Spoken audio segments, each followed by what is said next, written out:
Hai semuanya, balik lagi dengan saya Vicky Andani. Pada video kali ini saya masih akan membahas buku Thinking in System oleh Donella H. Meadows. Sama seperti sebelumnya, jadi kita masih membahas mengenai how to dan bagaimana cara thinking in system. Jika dalam video sebelumnya saya sudah membahas bagian yang pertama, kurang lebih ada 7 bagian yang akan saya jelaskan ya.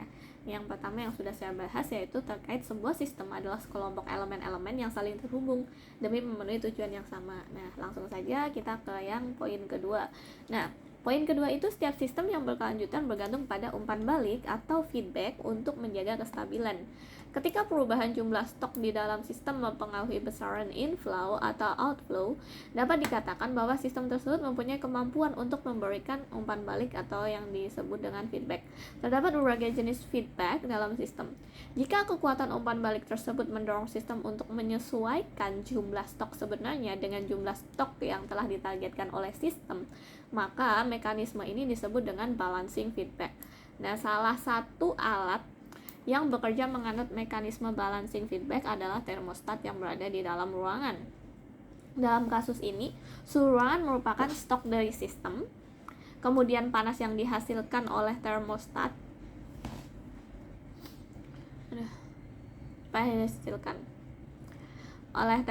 merupakan inflow, dan panas yang meninggalkan sistem melalui jendela di ruangan merupakan outflow. Ketika suhu di dalam ruangan menurun, dengan sensornya, termostat akan mengetahui adanya perbedaan antara suhu ruangan sebenarnya dengan suhu yang diterapkan oleh sistem.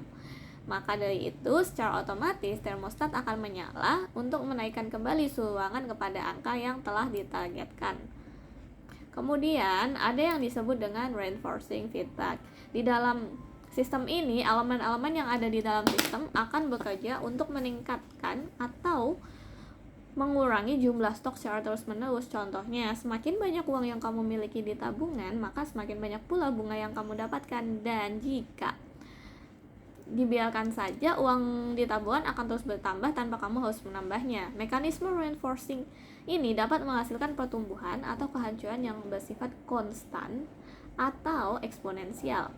Nah, dua jenis feedback ini adalah sesuatu yang krusial karena salah satu dari struktur sistem yang paling umum ditemukan memiliki stok yang bermekanisme balancing dan stok yang bersifat reinforcing. Contohnya, tingkat kelahiran yang positif dapat menimbulkan reinforcing feedback pada populasi manusia. Semakin banyak manusia, maka semakin besar kemungkinan bagi mereka untuk hidup berpasang-pasangan dan melahirkan anak. Dan anak-anak itu akan tumbuh dan akhirnya memiliki anak mereka sendiri lagi. Tetapi di satu waktu tertentu, populasi manusia juga memiliki mekanisme balancing feedback, yakni dengan adanya kematian. Saat populasi manusia menjadi begitu besar, mekanisme balancing feedback segera bekerja dengan menimbulkan kematian manusia akibat wabah penyakit atau jumlah sumber daya yang tak dapat lagi memenuhi kebutuhan manusia yang ada. Nah, langsung ke poin 3, yaitu sistem yang berfungsi dengan baik biasanya resilient atau dapat mengorganisasi dirinya sendiri dan memiliki hierarki. Pernahkah kalian tuh bertanya-tanya mengapa beberapa sistem tertentu seperti ekosistem dunia dapat berfungsi dengan begitu baik? Salah satu penentu utamanya merupakan resilience, kemampuan sistem dalam beradaptasi kepada kondisi yang terus berubah. Resilience mencerminkan tingkat elastisitas dari sebuah sistem. Ia juga menunjukkan seberapa baik sistem dapat bangkit dari proses transisi. Tingkat resilience dari sebuah sistem sangatlah bergantung pada struktur serta mekanisme feedback yang pastinya akan bekerja dengan cara yang berbeda, arah yang berbeda, dan pada jangka waktu yang beragam. Lihat saja tubuh manusia.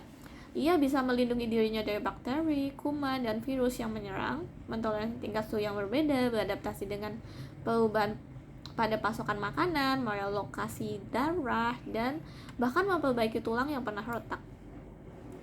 Namun, orang-orang sering meremehkan pentingnya resilience dan terlalu fokus pada tujuan memiliki orientasi jangka pendek, tetapi berdampak buruk untuk jangka panjang. Contohnya, industri menggunakan sumber daya alam yang berlebihan untuk mendapatkan keuntungan lebih.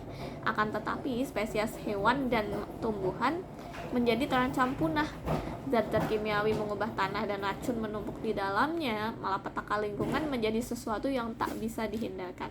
Walaupun begitu, resilience bukanlah satu-satunya pertahanan yang ada pada sebuah sistem. Beberapa dari sistem memiliki kemampuan untuk mengorganisasi dirinya sendiri atau self-organize. Ini artinya Mereka dapat belajar, melakukan diversifikasi, berkembang, dan membangun strukturnya sendiri. Contoh, ovum atau sel telur yang telah dibuahi memiliki kemampuan untuk menjadi manusia dewasa secara utuh. Nah, saat sebuah sistem mampu membangun struktur-struktur baru yang semakin kompleks, secara alami mereka akan mengorganisasi dirinya sendiri berdasarkan hierarki. Bahkan, segala hal yang ada di bumi dibagi-bagi ke dalam subsistem yang tiap subsistemnya membentuk subsistem turunan yang lebih besar, begitu seterusnya. Contoh, sebuah sel di dalam hati atau liver merupakan subsistem dari organ hati itu sendiri. Hati merupakan subsistem dari tubuh Anda. Kamu merupakan subsistem dari sebuah keluarga merupakan sebuah subsistem dari negara, dan seterusnya. Tapi mengapa harus berbentuk hierarki?